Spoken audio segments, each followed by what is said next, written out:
The shuttle shook hard as it entered the docking bay of the station called Eternal Dawn, held tight to her seat and looked out the small window.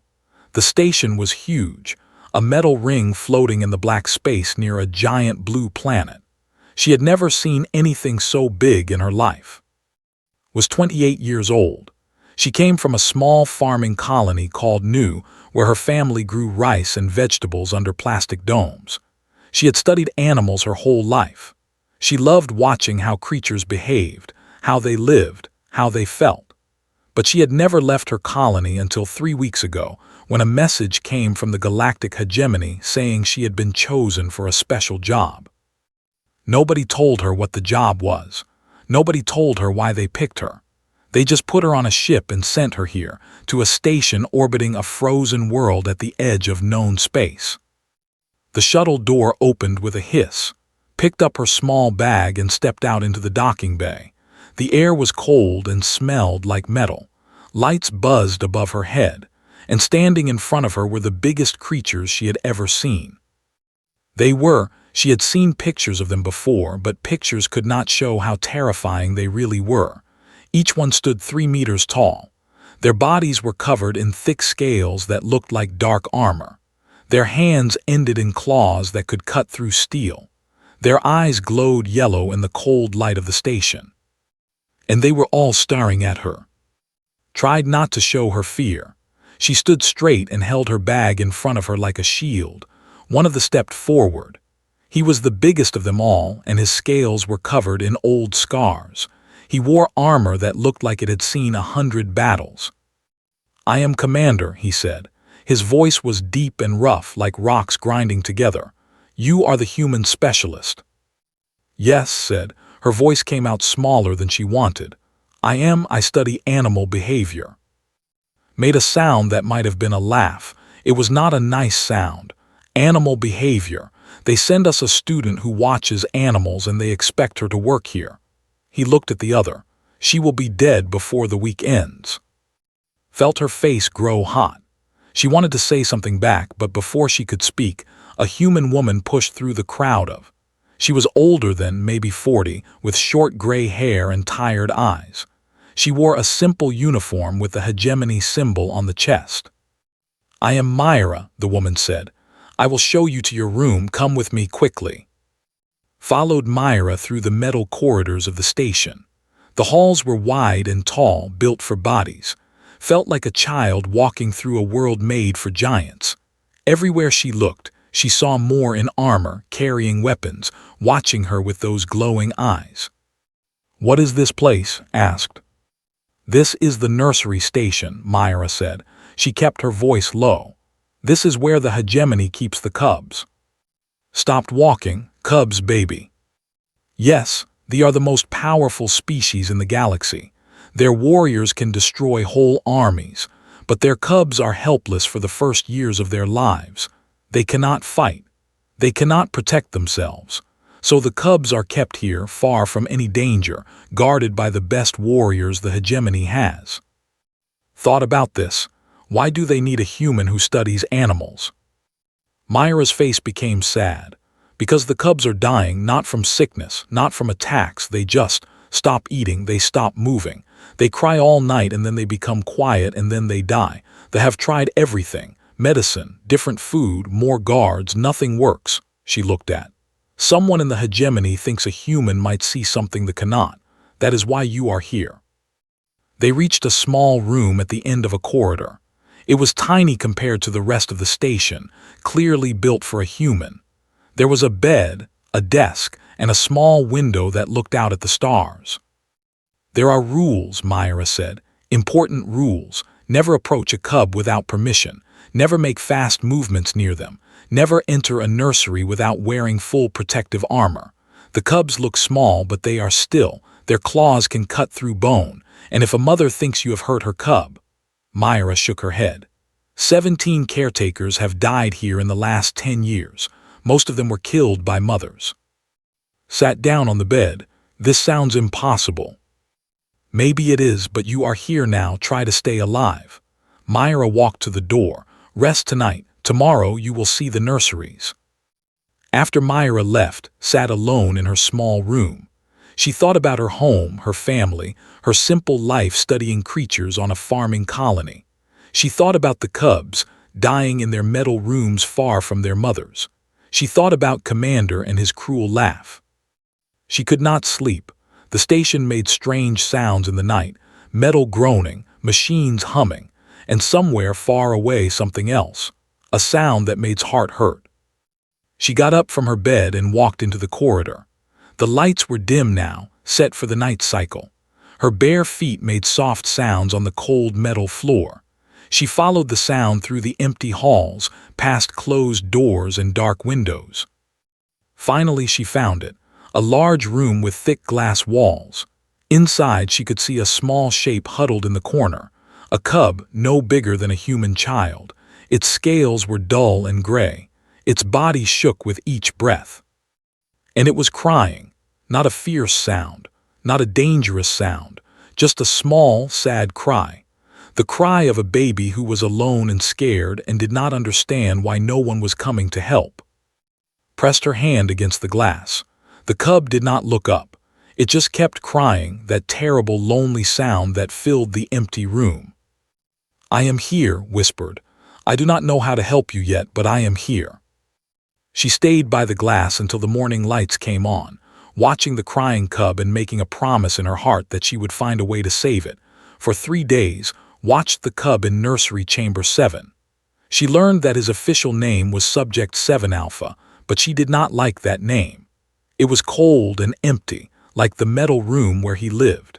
In her mind, she called him, a name from her home world that meant something precious and small. Was dying. Everyone on the station knew it. The medical machines showed his body getting weaker each day. He would not eat the food they gave him. He would not drink the water they put in his room. He just sat in the corner, shaking and crying, waiting for something that never came. The guardian assigned to watch nursery chamber 7 was unnamed. He was smaller than Commander, but his body was covered in even more scars. He had fought in wars across 3 star systems. He had killed enemies with his bare claws. But when he looked at through the glass, his yellow eyes were sad. "That one will not live through the month," said 2 on the second day. "We have seen it before. They stop eating. They stop responding. Then they sleep and do not wake up." "Have you tried holding him?" asked. Turned to look at her. His eyes showed confusion. "Hold him." "Yes, pick him up. Hold him close. Let him feel warmth and safety." The made a rough sound in his throat. "Human, that cub could tear your arm off with one swipe. He is small, but he is still. His claws are sharp. His teeth are strong. And even if you survived touching him, his mother would smell your scent on her child. She would hunt you to the ends of the galaxy and tear you apart piece by piece." Looked back at, the cub had not moved in hours. His breathing was slow and weak. "He does not look dangerous to me. He looks lonely." Shook his head. "You humans see what you want to see. That is why so many of you die." But could not stop thinking about what she had said. She lay awake that night in her small room, listening to the sounds of the station. Somewhere far away, she could hear crying, that small, sad sound that never stopped. She thought about her childhood on New. She thought about the animals on the farm, the ones that would get sick and stop eating. Her grandmother had taught her that sometimes animals did not need medicine. Sometimes they just needed to feel safe. They needed warmth and touch, and the knowledge that they were not alone. On the 3rd night made her choice. She waited until the station was quiet. The night shift had fewer guards and the corridors were empty. She walked barefoot through the halls, wearing only her soft sleeping clothes. No armor, no protection, just thin fabric and warm skin. She had found the maintenance hatch during her 2nd day on the station. It was a small door on the back wall of nursery chamber 7, used by cleaning machines. The lock was simple. Her small human fingers could open it easily. Crawled through the hatch and into the nursery. The room was cold and dark. Metal walls, metal floor, no soft places to rest, no warm corners to hide in, just empty space and harsh angles. saw her immediately. His dull eyes widened. His body tensed. Small claws came out from his fingers, and he made a sound that was meant to be a growl, but it came out weak and broken like everything else about him. Did not run. She did not scream. She sat down against the far wall and pulled her knees up to her chest. Then she started to hum. It was a song her grandmother had sung to her when she was small, a lullaby about the moon and the sea, about children who dreamed of flying to the stars. The words were in her home language, soft and gentle, rising and falling like waves on a shore. Watched her with suspicious eyes. His claws stayed out, his body stayed tense, but he did not attack. 1 hour passed, then 2, kept humming even when her throat grew tired. She kept her body still and soft, making no sudden movements. The cold metal floor made her legs numb. Her eyes grew heavy with sleep. Sometime in the 3rd hour, she stopped humming. She was too tired to continue. Her head dropped against her knees and her breathing slowed. She did not see move. She did not hear his small feet crossing the metal floor. She only felt warmth. When opened her eyes, the cub was pressed against her side. His scales were smooth and cool, but heat came from somewhere deep inside him. His eyes were closed. His claws were hidden. His breathing was slow and peaceful. For the first time since coming to the station, was sleeping. Did not move. She barely breathed. She just looked down at the small creature curled against her body, his head resting on her arm, his tail wrapped around her leg. He looked so different like this. Not a monster, not a danger, just a baby who had finally found something soft to hold on to. Tears ran down his face. She did not wipe them away. She just sat there in the dark nursery, holding a sleeping cub, feeling his heartbeat against her skin. "I am here," she whispered. "You are not alone anymore." Outside the glass walls, the station's cameras recorded everything. Red lights blinked in the darkness, sending signals to screens that no one was watching. Morning would come soon, and with it would come the guards and the commanders and the chaos. But for now, in this quiet moment, there was only a human woman and a cub, sleeping together in the cold metal room, keeping each other warm against the darkness of space. The morning alarms woke the entire station. Red lights flashed in every corridor. Speakers screamed warnings about a security break in Nursery Chamber 7. Guards ran through the halls with weapons ready, their heavy feet shaking the metal floors. Commander was the first to reach the nursery. He pressed his face against the glass wall and saw something that made his blood turn cold. The human woman was inside. She was sitting on the floor in her sleeping clothes. No armor, no protection, nothing between her soft body and the claws of a cub. And the cub was wrapped around her like she belonged to him. "Get her out," ordered, "now." The guards moved toward the door but held up his hand. "Wait, look at the cub." Looked again, was awake now, disturbed by the noise and the lights, but he was not scared. He was not crying. He was pressed against the human woman's body, his small arms holding tight to her clothes, his eyes watching the guards with a look that had not seen in years. It was the look of a cub protecting something precious. "Open the door slowly," said. "Do not make fast movements." The door slid open with a soft hiss. Stepped inside, his claws hidden, his body low and careful. He moved toward with slow steps, reaching out one hand. Snarled. It was not the weak sound he had made before. This was a real snarl, full of anger and warning. His small claws came out, sharp and bright. His dull scales seemed to shine with new strength. The sound that came from his throat made step back in shock. "Impossible," whispered. He was dying, he could barely lift his head. Looked up at the guards with tired eyes. "Please do not scare him, he just needs to feel safe." Commander pushed into the room. His massive body filled the doorway, blocking the light. "You broke into a restricted area. You touched a cub without permission. You have corrupted this child with your human scent." His voice was cold and hard. "The punishment is death." "Wait." A new voice came from behind the guards. An older human man pushed through the crowd. He was thin and gray, with glasses on his face and a medical scanner in his hand. His name was Doctor, and he had worked on the station for 20 years studying biology. Doctor walked past the guards and held his scanner toward. The machine beeped and hummed as it read the cub's body. The doctor's eyes grew wide. His mouth fell open. "Commander," he said slowly, "look at these numbers." Grabbed the scanner and stared at the screen. What he saw made no sense. The cub's heart was beating strong and steady. His blood was flowing clean and healthy. His brain was showing activity patterns that matched cubs in the wild, cubs who lived with their families, cubs who were happy and safe. "This is wrong," said. "The machine is broken." "I checked it twice," Doctor said. "These readings are real. Whatever this human did, it worked. The cub is recovering."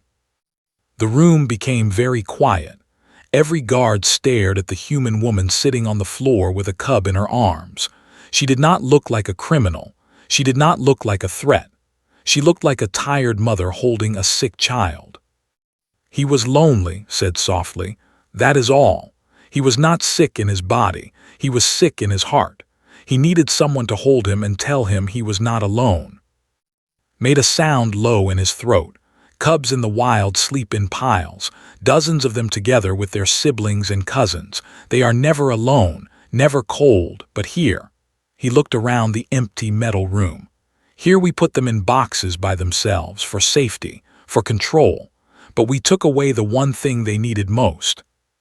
Commander was silent for a long time. His yellow eyes moved from two and back again. The cub was calm now, still holding onto the human but no longer snarling. His eyes were closing as if he wanted to go back to sleep. "You should be executed for what you did," said finally. "Our laws are clear. Humans do not touch cubs, ever." Looked up at him. She did not beg. She did not cry. She just held closer and said, "Then execute me. But find someone else to hold him after I am gone. Because if you put him back in this room alone, he will die. And you will have killed him, not me." The words hung in the air like smoke. No one moved. No one spoke. Then did something that shocked everyone in the room. He laughed. It was not a cruel laugh like before. It was a tired laugh, the laugh of someone who had just learned that everything he believed was wrong. "You are either the bravest human I have ever met," he said, "or the most foolish, perhaps both." He turned to the guards. "The human will continue working with this cub, under constant watch. If the cub improves, we will discuss what comes next. If the cub dies," he looked at with hard eyes, "then so does she." Nodded. It was not a fair deal, but it was a chance. And right now, a chance was all she needed. "Thank you, Commander," she said. Grunted and walked out of the room. The guards followed him, leaving only and Doctor behind. The old doctor knelt down next to and smiled. "You did something remarkable," he said. "Something we have been trying to do for years. How did you know it would work?" Looked down at who was finally sleeping peacefully in her arms. "I did not know. I just knew that no baby should have to cry alone in the dark. Not a human baby. Not any baby." Doctor nodded slowly. "Perhaps that is something we have forgotten. The hegemony thinks of cubs as valuable objects, things to be protected and guarded, but they are not things, they are children."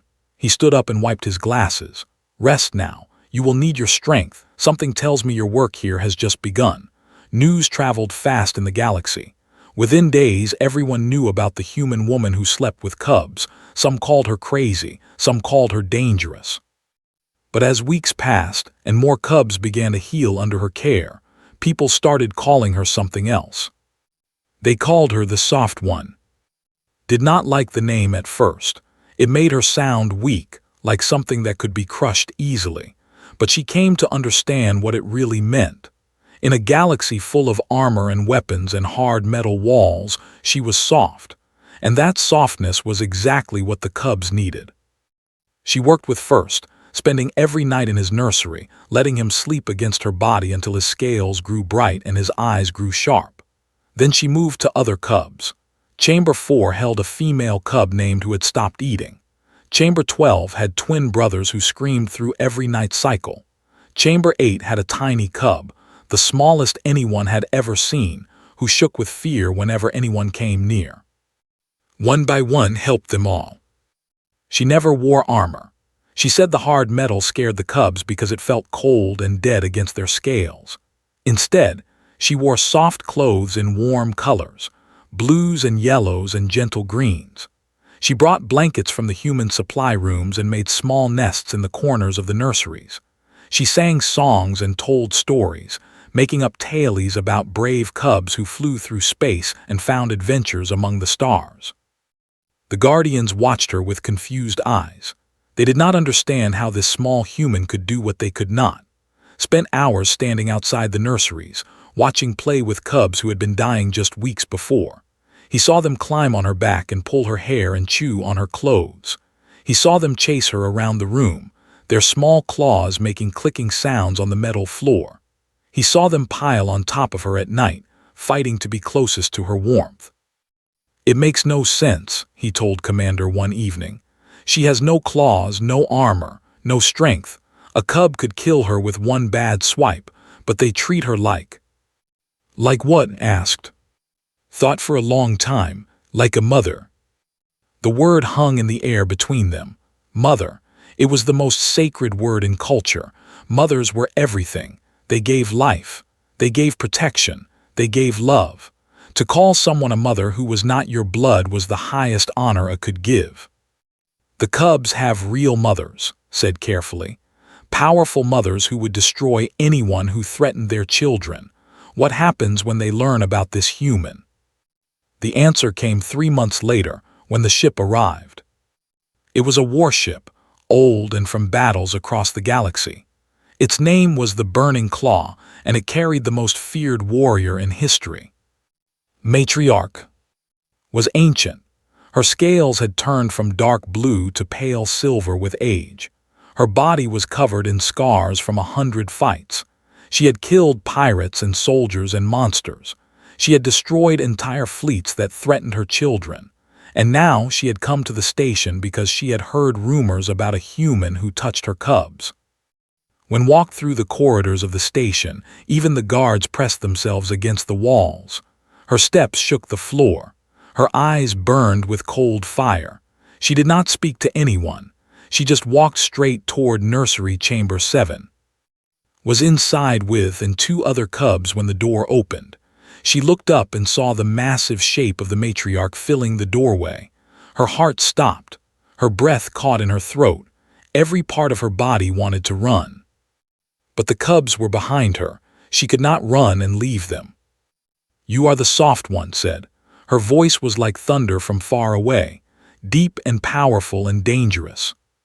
Stood up slowly. She did not hide behind the cubs. She did not try to explain herself. She just looked up at the ancient warrior and said, "I am." Stepped into the room. The cubs squeaked with excitement and ran toward her. Was the fastest, jumping against his mother's leg and making happy sounds. But he kept looking back at, his eyes moving between the 2 females like he could not choose between them.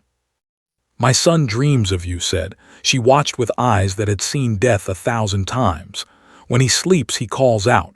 He says, 'Soft one.' He says, 'Warm one.' He reaches for something that is not there." She moved closer, her massive body blocking the light. "Why does my son dream of a human?" His voice shook, but she did not look away. "Because I held him when he was scared. Because I sang to him when he cried. Because I was there in the dark when he thought he was alone." "You are prey," said. "Your bones are weak, your skin is thin, you cannot fight, you cannot protect. What can you give my son that I cannot?" It was a challenge, understood that. One wrong word and this ancient warrior would tear her apart.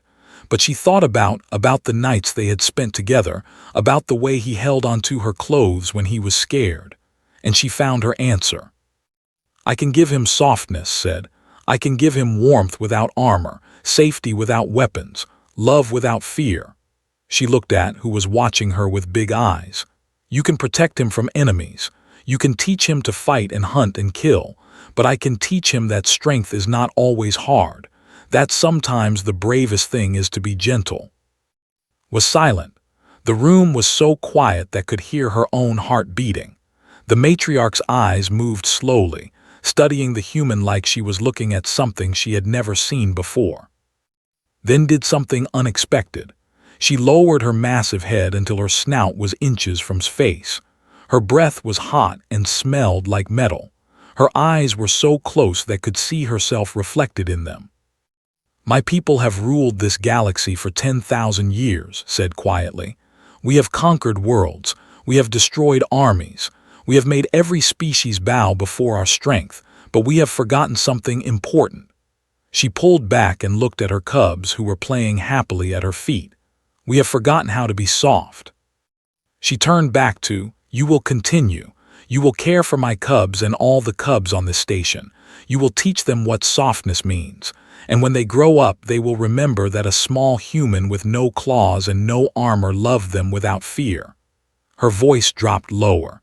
"This is precious. This is rare. This we will not forget." Let out a breath she did not know she was holding. "Thank you, matriarch." Made a sound that might have been a laugh. "Do not thank me yet, soft one. You have just made yourself the most important human in history. That is not always a safe thing to be." She turned and walked out of the nursery, her cubs following behind her, but stopped at the door and looked back at. He made a small sound, soft and sad, like he did not want to leave. "Go with your mother," said gently. "I will be here when you come back." Chirped once, then ran after, and sat down on the floor of the empty nursery, shaking with relief and fear and something else. Something that felt like hope. 20 years passed like stars flying by a ship window, fast and bright and gone before you could catch them. The nursery station Eternal Dawn had changed in ways that nobody could have predicted. The cold metal rooms were gone, replaced by warm chambers with soft floors and gentle lights. Human caretakers walked through the corridors alongside guardians, working together to raise the next generation of cubs. The crying that once filled the night cycles had stopped. Now the station was filled with different sounds: laughter, playing, happy chirps and squeaks from cubs who were healthy and strong. And at the center of it all was. She was 48 years old now. Her black hair had turned gray at the edges. Lines had appeared around her eyes from years of smiling and crying and staying awake through long nights. She no longer worked in the nurseries herself. Her body was too tired for that. But she stayed on the station as director of care, training new humans who came from across the galaxy to learn her methods. They called her methods simple, but they were not easy to learn. Be soft, be patient, be present. Do not wear armor, do not carry weapons. Do not treat the cubs like dangers or objects. Treat them like children. Hold them when they cry. Sing to them when they are scared. Sleep beside them when the dark feels too big. Some humans could not do it. The fear was too strong. The cubs were too big, too sharp, too alien. But the ones who could learn became some of the most valued people in the hegemony. Every station wanted human caretakers now. Every family asked for soft ones to help raise their cubs. Was in the nursery when the message came. She was sitting on the floor, reading a story to a group of cubs whose regular caretaker was sick. The cubs were piled around her like they always were, fighting for the best spots near her warmth. One was sleeping on her lap. Another was chewing on her sleeve. A third was trying to climb onto her shoulders. Myra, now old and white-haired but still working on the station, appeared in the doorway. "There is a message for you, from the Hegemony Council." Looked up. "Can it wait? I am in the middle of a story." "It is about the Star of Eternal Service." The cubs made unhappy sounds when stopped reading. She had never heard of this award, but Myra's face told her it was important. "What is that?" "The highest honor the hegemony can give to someone who is not a warrior. They want to give it to you." Laughed. It was a tired laugh, the kind that comes from someone who has seen too much and done too much. "I do not need awards. I need to finish this story." She looked down at the cubs. "Now where was I? Oh yes." The brave cub flew her ship through the nebula, and the colors were so beautiful that she forgot to be scared. The ceremony happened 3 weeks later. Wanted to refuse, but Commander, now retired and walking with a limp from old battle wounds, told her that refusing would insult every matriarch in the galaxy. So she agreed to attend on one condition. The ceremony would happen on the station, because she would not leave her work for something as silly as an award. The great hall of Eternal Dawn was filled with guests. From 100 worlds stood in their finest armor. Human delegates from distant colonies sat in special chairs that let them see over the massive alien bodies. Screens on the walls showed the faces of matriarchs who could not attend in person, their ancient eyes watching from across the stars.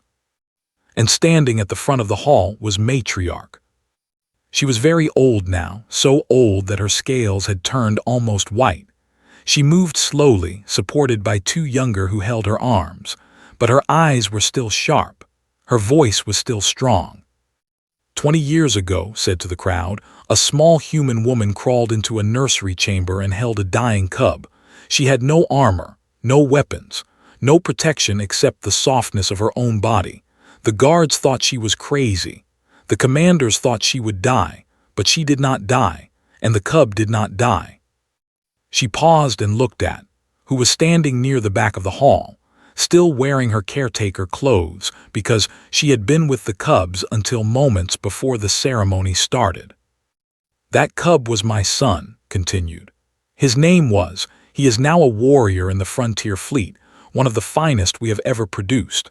But when I see him, I do not see a warrior. I see a child who was saved by love, a child who learned that strength does not always come from claws and armor, a child who knows that the bravest thing in the galaxy is to be gentle. She gestured for to come forward, walked through the crowd, feeling very small among all the massive bodies. When she reached, the ancient matriarch placed a medal around her neck. It was small and silver, shaped like a star with soft edges. When humans first joined the hegemony, said, we thought they were weak, fragile, prey, we were wrong. She looked out at the crowd, at the humans, and standing together. They are the galaxy's caretakers. They hold our children while we fight the darkness. They teach us that strength is not only found in armor and claws, it is found in soft hands and warm hearts. She turned back to, you taught us, Pack Mother, you taught us that love does not need armor. The crowd made sounds of approval, stamped their feet. Humans clapped their hands. The sound filled the hall like thunder. Accepted the medal and thanked everyone politely. She said she was honored and grateful and all the things she was supposed to say, but her eyes kept moving toward the door. Finally, when the speeches were over and the crowd began to talk among themselves, she slipped away. Myra found her 10 minutes later in nursery chamber 12. A small cub, barely a month old, was crying in the corner, was sitting on the floor beside him, humming softly, waiting for him to trust her enough to come close. The guests are asking for you, Myra said. Matriarchs want to speak with you. Delegates want to take pictures. Did not look up. Tell them I am busy. Busy? You just received the highest honor in the galaxy. And this cub just lost his sister to another station. He is scared and alone, and he does not understand why his world has changed. Kept humming, her voice soft and gentle. The matriarchs will still be there tomorrow. This cub needs me now. Myra shook her head and smiled. 20 years and you have not changed at all. Why would I change? The work has not changed. Cubs still get scared.